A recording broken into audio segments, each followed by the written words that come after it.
Hello नमस्कार दोस्तों, मैं पंकज कुमार स्वागत करता हूं आप सभी का हमारे यूट्यूब चैनल एग्जाम सहायता में। दोस्तों आज की इस वीडियो में मैं आप लोगों के लिए फिर से 10 इंपॉर्टेंट क्वेश्चन लेकर के आया हूं सीटेट एग्जाम के लिए। तो प्लीज़ इस वीडियो को आप लोग अंत तक देखते रहिएगा और जितने भी क्वेश्चन मैं सभी को करा रहा हूँ ना वो सारे के सारे क्वेश्चन आपको इसी वीडियो के डिस्क्रिप्शन में मिल जाएंगे। तो आप लोग जाकर के चेकआउट कर लीजिएगा और कोशिश कीजिएगा कि आप लोग इसी वीडियो में सारे के सारे क्वेश्चन को अच्छी तरीके से समझ लें, रट लें और उन्हें याद कर लें, ठीक है ना।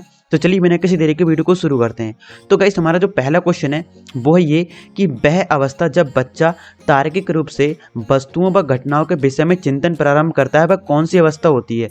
औपचारिक संक्रियात्मक अवस्था, पूर्व संक्रियात्मक अवस्था, संवेदी प्रेरक अवस्था या फिर मूर्त संक्रियात्मक अवस्था। तो ये चारों के चारों ऑप्शन है, तो जो भी राइट आंसर होगा वो आपको कमेंट करके ही बताना है, ठीक है ना। फिलहाल तो मैं आंसर बताऊंगा ही बताऊंगा, लेकिन आपको पहले से ही उसका आंसर याद करके रखना है ताकि आप तुरंत से कमेंट में लिख सकें। तो इसका जो राइट आंसर होगा वो होगा डी वाला, मूर्त संक्रियात्मक अवस्था, ठीक है ना। मतलब कि ये एक ऐसी अवस्था होती है जिसमें बच्चा जो होता है वो वस्तुओं व घटनाओं के विषय में चिंतन प्रारंभ कर देता है, मतलब कि सोचना शुरू कर देता है, ठीक है ना। और इसको हम क्या बोलते हैं, मूर्त संक्रियात्मक अवस्था। राइट आंसर इसका डी, ठीक है। नेक्स्ट जो हमारा क्वेश्चन है वो है दोस्तों ये कि मन का मानचित्रण संबंधित है साहसिक कार्यों की क्रिया योजना से, बोध बढ़ाने की तकनीक से, मन की क्रियाशीलता व अनुसंधान से या मन का चित्र बनाने से। तो मन का मानचित्रण संबंधित है मन की क्रियाशीलता व अनुसंधान से, ठीक है। राइट आंसर हमारा सी वाला होगा, मन की क्रियाशीलता व अनुसंधान से, ठीक है ना। तो मन का मानचित्रण संबंधित है मन की क्रियाशीलता व अनुसंधान से। उसके बाद दोस्तों हमारा थर्ड जो प्रश्न है वो है ये कि विशेष रूप से प्राथमिक स्तर पर विद्यार्थियों की सीखने संबंधी समस्याओं को संबोधित करने का सबसे बेहतर तरीका कौन सा है।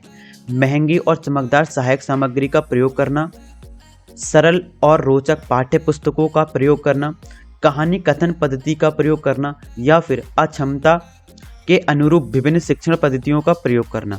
तो दोस्तों क्वेश्चन थोड़ा सा लंबा है तो आंसर हम इसका देख लेते हैं। तो इसका जो राइट आंसर होगा वो होगा डी वाला, अक्षमता के अनुरूप विभिन्न शिक्षण पद्धतियों का प्रयोग करना, ठीक है। क्वेश्चन फिर से पढ़ लेते हैं ताकि हमारे समझ में आ जाए, ठीक है ना। तो ये रहा क्वेश्चन की विशेष रूप से प्राथमिक स्तर पर, ठीक है, विशेष रूप से प्राथमिक स्तर पर विद्यार्थियों की सीखने संबंधी समस्याओं को संबोधित करने का सबसे बेहतर तरीका कौन सा है। तो सबसे बेहतर तरीका हमारा कौन सा है, अक्षमता के अनुरूप विभिन्न शिक्षण पद्धतियों का प्रयोग करना। राइट आंसर इसका डी, ठीक है।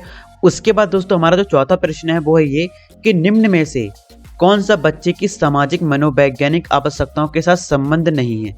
ए संवेगात्मक सुरक्षा की आवश्यकता, बी शरीर से अपशिष्ट पदार्थों का नियमित रूप से बाहर निकलना, सी सानिध्य की आवश्यकता या डी सामाजिक अनुमोदन अथवा सराहना की आवश्यकता।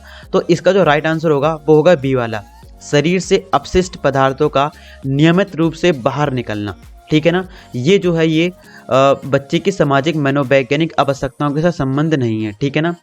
जो बी वाला है इसका संबंध जो है वो बच्चे की सामाजिक मनोवैज्ञानिक के साथ नहीं है, ठीक है ना। तो ये हमारा जो बी वाला होगा राइट आंसर होगा, ठीक है। फिर से देख लीजिए, शरीर से अपशिष्ट पदार्थों का नियमित रूप से बाहर निकलना बच्चे की सामाजिक मनोवैज्ञानिक आवश्यकताओं के साथ संबंध नहीं है, ठीक है। ये आप इतना भूल जाओ, आप केवल इतना पढ़ो और उसके आगे ये जोड़ दो, ठीक है ना। तो आपको अच्छी तरीके से याद हो जाएगा। उसके बाद दोस्तों हमारा जो पांचवा प्रश्न है वो है ये कि वह कौन सा कथन है जहां बच्चे के संज्ञानात्मक विकास को बेहतर तरीके से परिभाषित किया जा सकता है। विद्यालय एवं कक्षा, पर्यावरण, खेल का मैदान, सभागार या फिर घर। तो दोस्तों वह स्थान कौन सा है, विद्यालय एवं कक्षा पर्यावरण, जहां बच्चे के संज्ञानात्मक विकास को और बेहतर तरीके से परिभाषित किया जा सकता है, ठीक है ना। उसके बाद दोस्तों अगला जो क्वेश्चन है छठा वो है ये कि बच्चे दुनिया के बारे में अपनी समझ का सृजन करते हैं, इसका श्रेय किसको जाता है। पेवलॉव, पियाजे, स्किनर या इनमें से कोई नहीं। ये तीनों वैज्ञानिक हैं, तो इनमें से किसको श्रेय जाता है। तो इसका जो श्रेय जाता है वो जाता है पियाजे को, ठीक है ना, क्योंकि पियाजे ने ही बताया था कि बच्चे दुनिया के बारे में अपनी समझ का सृजन करते हैं। ये पियाजे ने बताया था, तो ये आप सभी को पता होना चाहिए। अगला क्वेश्चन है सातवां कि शिक्षा के क्षेत्र में पाठ्यचर्या शब्दावली किस की ओर संकेत करती है। फिर से पढ़ लीजिए, शिक्षा के क्षेत्र में पाठ्यचर्या शब्दावली किसकी ओर संकेत करती है। विद्यालय का संपूर्ण कार्यक्रम जिसमें विद्यार्थी प्रतिदिन अनुभव प्राप्त करते हैं, मूल्यांकन प्रक्रिया या फिर शिक्षण पद्धति एवं पढ़ाई जाने वाली विषय वस्तु या फिर कक्षा में प्रयुक्त की जाने वाली पाठ्य सामग्री। तो इसका जो राइट आंसर होगा वो होगा ए वाला। शिक्षा के क्षेत्र में पाठ्यचर्या शब्दावली विद्यालय का संपूर्ण कार्यक्रम जिसमें विद्यार्थी प्रतिदिन अनुमोदन प्राप्त करते हैं उसकी ओर संकेत करती है। ठीक है ना, तो आप सभी इसको ध्यान से पढ़ लें और इतना हार्ड भी नहीं है, बहुत ज़्यादा इजी है दोस्तों। अगला क्वेश्चन है कि निम्न में से किसने कहा है कि शिशु अपने एवं अपने संसार के बारे में अधिकांश बातें खेल के माध्यम से सीखता है। ये इनमें से किसने कहा है, किस वैज्ञानिक ने कहा है?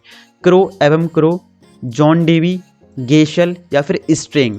तो इसका जो राइट आंसर होगा वो होगा डी वाला, स्ट्रिंग। ठीक है, स्ट्रिंग ने कहा है कि शिशु अपने एवं अपने संसार के बारे में अधिकांश बातें खेल के माध्यम से ही सीखता है, क्योंकि जितना वो खेलेगा उतना ही वो जो है वो संसार के बारे में सीखेगा। तो ये स्ट्रिंग ने बताया था हमें। ठीक है, उसके बाद दोस्तों हमारा जो नंबर प्रश्न है वो ये कि विकास कभी ना समाप्त होने वाली प्रक्रिया है, यह विचार किससे संबंधित है?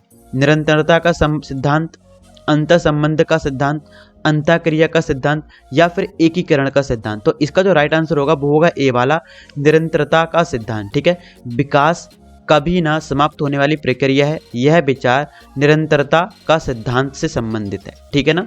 उसके बाद 10वां जो प्रश्न है उसका आंसर आप मुझे कमेंट करके बताएंगे। ठीक है ना, तो ये रहा हमारा 10वां क्वेश्चन कि निम्नलिखित में से किस अवस्था में बच्चे अपने समवयस्क समूह के सक्रिय सदस्य हो जाते हैं?